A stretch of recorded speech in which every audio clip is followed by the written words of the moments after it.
Question. Solve the following LPP by simplex method. Maximize z equal to 5x1 plus 3x2 subject to x1 plus x2 less than or equal to 2, 5x1 plus 2x2 less than or equal to 10, 3x1 plus 8x2 less than or equal to 2, x1 x2 greater than or equal to 0. Solution. First, check the given question is in the form of LPP. LPP യുടെ ഫോമിലാണ് first step. Then second step maximise ആണോ എന്ന് check ചെയ്യുക. അപ്പോൾ maximise ആണ്. Then third step RHS of constraints positive ആണോ എന്ന് നോക്കുക. അപ്പോൾ RHS ഓഫ് കൺസ്ട്രെയിൻസ് എന്ന് പറയുന്നത് 2, 10, 12 പോസിറ്റീവ്. അപ്പോൾ സ്റ്റെപ്പ് 1, 2, 3 കംപ്ലീറ്റ് ആണ്. So consider step 4. സ്റ്റെപ്പ് 4 എന്ന് പറയുന്നത് ഇൻട്രൊഡ്യൂസ് സ്ലാക്ക് വേരിയബിൾസ്. അപ്പോൾ ഇവിടെ S1 ഇൻട്രൊഡ്യൂസ് ചെയ്യണം, ഇവിടെ S2 ഇൻട്രൊഡ്യൂസ് ചെയ്യണം, ദെൻ ഇവിടെ S3 ഇൻട്രൊഡ്യൂസ് ചെയ്യണം. അപ്പോൾ 3 സ്ലാക്ക് വേരിയബിൾസ് ഇൻട്രൊഡ്യൂസ് ചെയ്യണം, S1, S2, S3, and rewrite the given LPP in standard ഫോമിൽ എഴുതണം. So we can write the given LPP in standard form. So standard form is maximize z equal to 5x1 plus 3x2. 3 slack variable ആണ് introduce ചെയ്തത്. plus 0s1 plus 0s2 plus 0s3. Then subject to x1 plus x2 less than or equal to 2 ആണ്. So x1 plus x2 plus s1 equal to 2.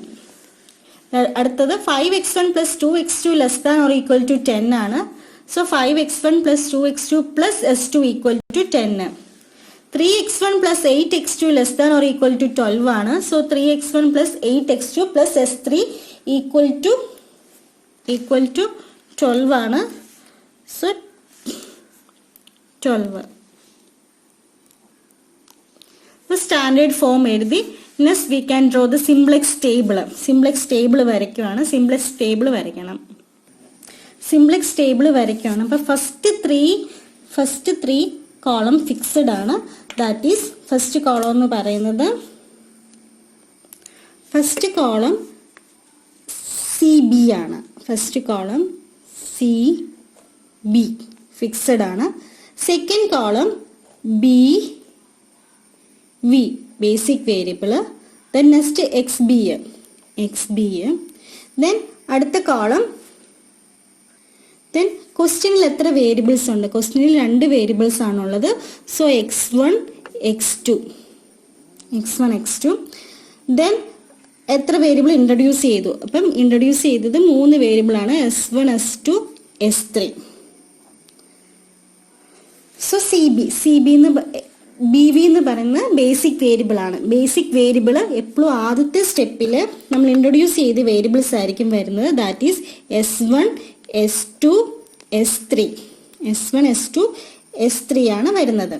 Then അതിൻ്റെ coefficient objective ഫംഗ്ഷനിൽ അതിൻ്റെ coefficient എന്ന് പറയുന്നത് 0, 0, 0 ആണ്.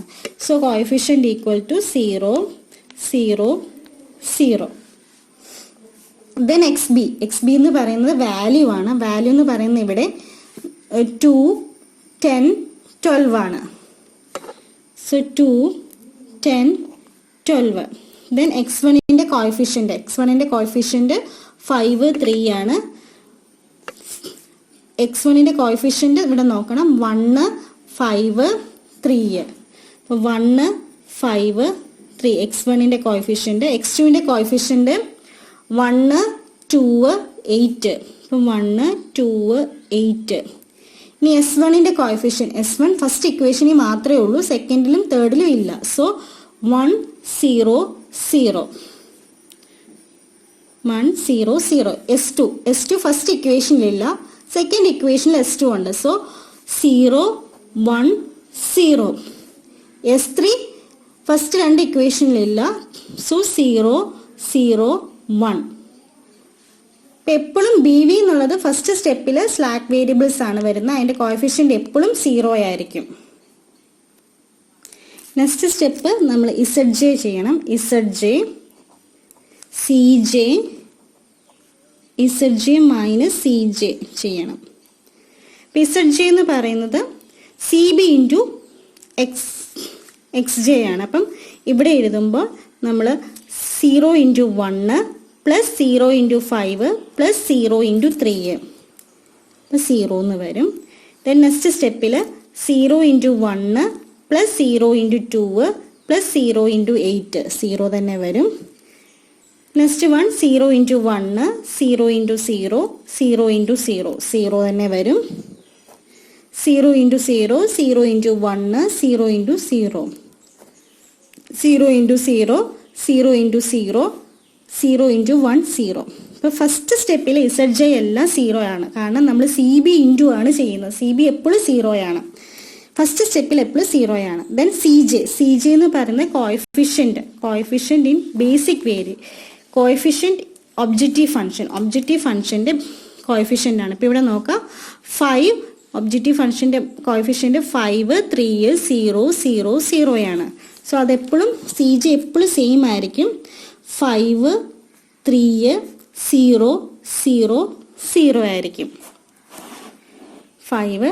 അപ്പോൾ Z J minus C J ചെയ്യണം. That is 0 minus 5 minus 5 0 minus 3 minus 3 0 0 0. Then Z J minus C J എല്ലാം പോസിറ്റീവ് ആണെങ്കിൽ നമുക്ക് ഇവിടെ നിന്ന് സ്റ്റോപ്പ് ചെയ്യാം. ഇപ്പം നെഗറ്റീവ് ഉണ്ടെങ്കിൽ 2 നെഗറ്റീവ് ഉണ്ട്, അതിൽ മോസ്റ്റ് നെഗറ്റീവ് നോക്കണം. മോസ്റ്റ് നെഗറ്റീവ് എന്ന് പറഞ്ഞാൽ പോസിറ്റീവിലെ ഏറ്റവും കൂടുതൽ. അപ്പോൾ പോസിറ്റീവിലെ ഏറ്റവും കൂടുതൽ എന്ന് പറയുന്നത് -5 ആണ്. അപ്പം നമ്മളിങ്ങനെ ആരോ മാർക്ക് ഇടുന്നു. ഇതിനാണ് നമ്മൾ പറയുന്നത് കീ കോളം. ഇതായിരിക്കും നമ്മുടെ key column. This is our key column. This is key column. Then next step ratio കണ്ടുപിടിക്കണം. റേഷ്യോ നമ്മൾ ഈ സൈഡിൽ എഴുതുവാണ്. റേഷ്യോയുടെ ഫോർമുല ഇതാണ്. റേഷ്യോ കണ്ടുപിടിക്കുന്ന formula X B divided by key column എന്നാണ് ഫോർമുല. Key column. അപ്പം ഇവിടെ നമുക്ക് കീ കോളമായിട്ട് കിട്ടിയിരിക്കുന്നത്, ഇപ്പം നമ്മൾ ചെയ്യേണ്ടത് X B divided by key column. നമുക്ക് കീ കോളം കിട്ടിയിരിക്കുന്നത് x1 ആണ്. അപ്പോൾ x1 ആണ് ചെയ്യേണ്ടത്. അപ്പം ഇവിടെ ചെയ്യേണ്ടത് എക്സ് ബി എന്നുള്ളത് 2 ആണ്. 2/1 equal to 2, 10/5 equal to 2, 12/3 equal to 4. അപ്പോൾ മിനിമം റേഷ്യോ ആണ് വേണ്ടത് 2 to 4. മിനിമം റേഷ്യോ എടുക്കുമ്പം പോസിറ്റീവ് മാത്രമേ എടുക്കാറുള്ളൂ. ദെൻ 0 വരാം, 0യും എടുക്കത്തില്ല. അപ്പോൾ ഇവിടെ 2 2 ഉണ്ട്, ഏത് 2 വേണേലും എടുക്കാം. നമ്മളപ്പം ഈ 2 എടുക്കുന്നു. ഇതാണ് key row. Key row, this is our key row. അപ്പം കീ കോളത്തിലും, കീ കോളം എന്ന് പറയുന്ന ഇതാണ്, കീ റോ എന്ന് പറയുന്ന ഇതാണ്. ഇത് രണ്ടിൻ്റെയും കൂടി ഇന്റർസെക്ഷൻ ആയിരിക്കും കീ എലമെന്റ് വരുന്നത്. This is key element. 1 is key element. 1 ആണ് കീ എലമെന്റ് വന്നിരിക്കുന്നത്. അതായത് കീ കോളം എന്ന് പറയുന്ന ഇതാണ് key column, this 1. Then key row എന്ന് പറയുന്നത് ഇത്. അപ്പം രണ്ടും കൂടെ ഇന്റർസെക്റ്റ് ചെയ്യുന്ന പോയിന്റ് ആണ് 1. അതായിരിക്കും കീ എലമെന്റ് എന്ന് പറയുന്നത്. നെക്സ്റ്റ് സ്റ്റെപ്പ് എന്ന് പറയുന്നത് അടുത്ത സ്റ്റെപ്പ് വരയ്ക്കുക. അതായത് കീ റോ എന്ന് പറയുന്നത് നമ്മുടെ S1 ആണ്. അതായത് ഈ റോയാണ്. S1 ലീവ് ചെയ്യും. ഓർത്തോണം, കീ റോയാണ് ലീവ് ചെയ്യുന്നത്. കീ റോ ലീവ് ചെയ്യും. ദെൻ കീ കോളം എന്ന് പറയുന്നത് x1 ആണ്. x1 എൻ്റർ ചെയ്യും. കീ കോളം എൻ്റർ ചെയ്യും.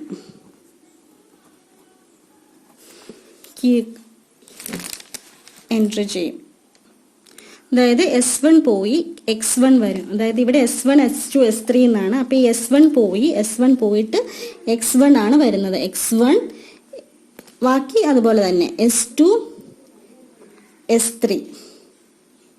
അപ്പോൾ x1 വന്നു. അപ്പോൾ ഇവിടെ കോഎഫിഷ്യൻ്റ് എഴുതുമ്പം x1ൻ്റെ കോഎഫിഷ്യൻ്റ് ആണ് എഴുതേണ്ടത്. x1ൻ്റെ കോഎഫിഷ്യൻ്റ് 5 ആണ്. സോ 5 0 0 5 0 0 എന്ന് കിട്ടും. Then key element next step ഇതാണ്, കീ എലമെന്റ് 1 ആക്കണം. കീ എലമെന്റ് ഓൾറെഡി 1 ആണ്, സോ 1 ആക്കേണ്ട കാര്യമില്ല. ഇനി അതിന്റെ താഴോട്ടെന്ന് പറയുന്നത് 5ഉം 3ഉം അടുത്ത സ്റ്റെപ്പിൽ വരുമ്പോൾ 0 ആക്കണം. അതിനു വേണ്ടി റോ ട്രാൻസ്ഫോർമേഷൻ ചെയ്യാം. അപ്പോൾ റോ ട്രാൻസ്ഫോർമേഷൻ ചെയ്യാൻ വേണ്ടി ഇത് നമ്മൾ ഇങ്ങോട്ട് എഴുതുന്നു. 2 1 1 1 0 0 2 1 1 1 0 0 10 5 2 0 1 0 12 3 8 0 0 1. ഈ സ്റ്റെപ്പ് ഇങ്ങോട്ട് എഴുതുന്നു. അതായത് ഇതാണ് കീ എലമെന്റ് ഓൾറെഡി 1 ആണ്. സോ ഈ 5ഉം 3ഉം 0 ആക്കണം. 5ഉം 3ഉം 0 ആക്കാൻ വേണ്ടി നമുക്ക് റോ ട്രാൻസ്ഫോർമേഷൻ യൂസ് ചെയ്യാം. റോ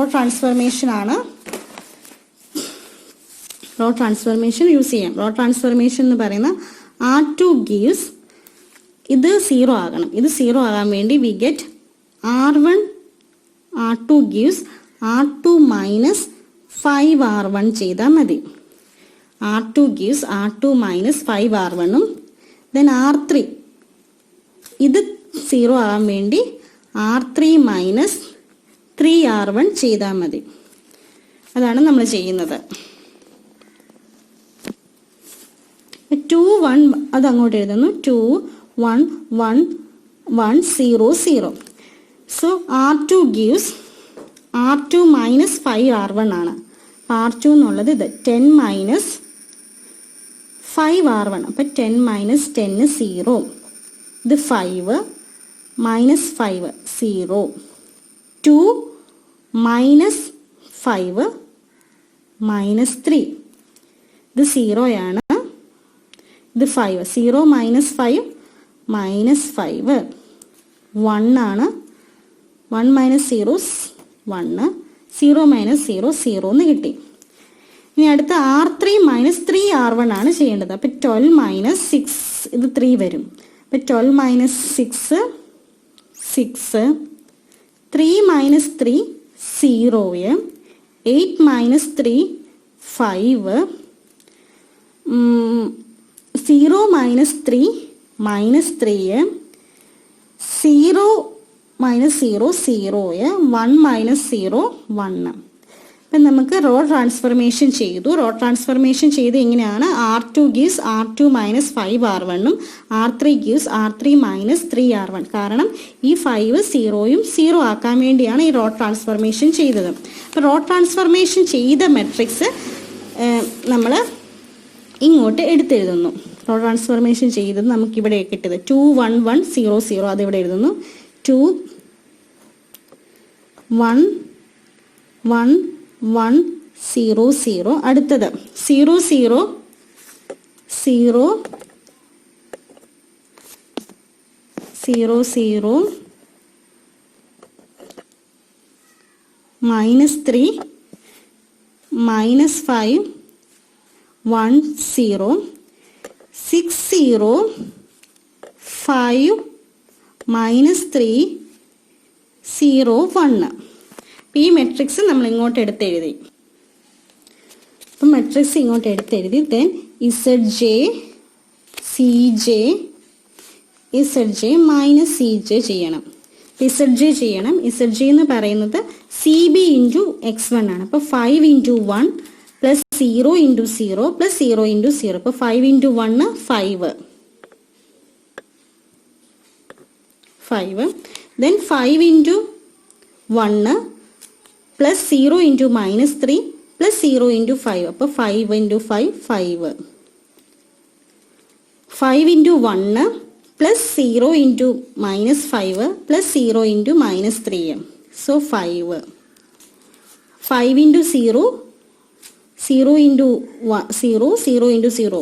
അപ്പോൾ 0 തന്നെ കിട്ടും. 5 ഇൻറ്റു 0 0 ഇൻറ്റു 0 0 ഇൻറ്റു 1 0. CJ എന്ന് പറയുന്ന cost coefficient in the objective function. അത് എപ്പോഴും സെയിം ആയിരിക്കും. ഈ സ്റ്റെപ്പ് തന്നെയായിരിക്കും. അതായത് 5 3 0 0 0. That is 5 minus 5 ZJ minus CJ ചെയ്യണം. അപ്പോൾ 0 2 5 0 0. അപ്പോൾ ഇവിടെ ZJ മൈനസ് CJ ചെയ്തപ്പോൾ എല്ലാം പോസിറ്റീവായി. അപ്പോൾ പോസിറ്റീവ് ആകുമ്പോൾ നമുക്ക് സ്റ്റോപ്പ് ചെയ്യാം. നമ്മുടെ ആൻസർ എന്ന് പറയുന്നത് ഈ സ്റ്റെപ്പിലാണ് സ്റ്റോപ്പ് ചെയ്തത്. അപ്പം x1 ഈക്വൽ ടു 2 ആയിരിക്കും answer, s2 equal to 0, s3 equal to 6.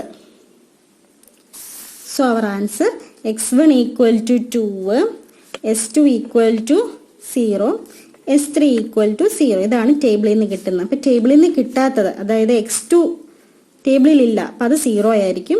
s1 ടേബിളിലില്ല, 0 ആയിരിക്കും. നമ്മുടെ ക്വസ്റ്റ്യൻ ഇതായിരുന്നു, maximise z equal to 5x1 plus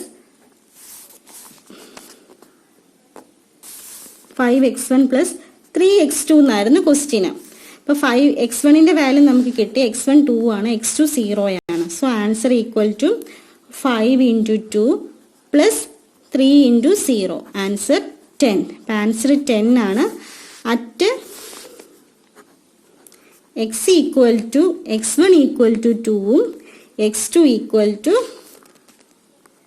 0. ഇതാണ് ക്വസ്റ്റ്യനിലുള്ള വേരിയബിൾസ്. അപ്പോൾ x1 2ഉം x2 0 ആയിരിക്കും. ആൻസർ എന്ന് പറയുന്നത് മാക്സിമം z ഈക്വൽ ടു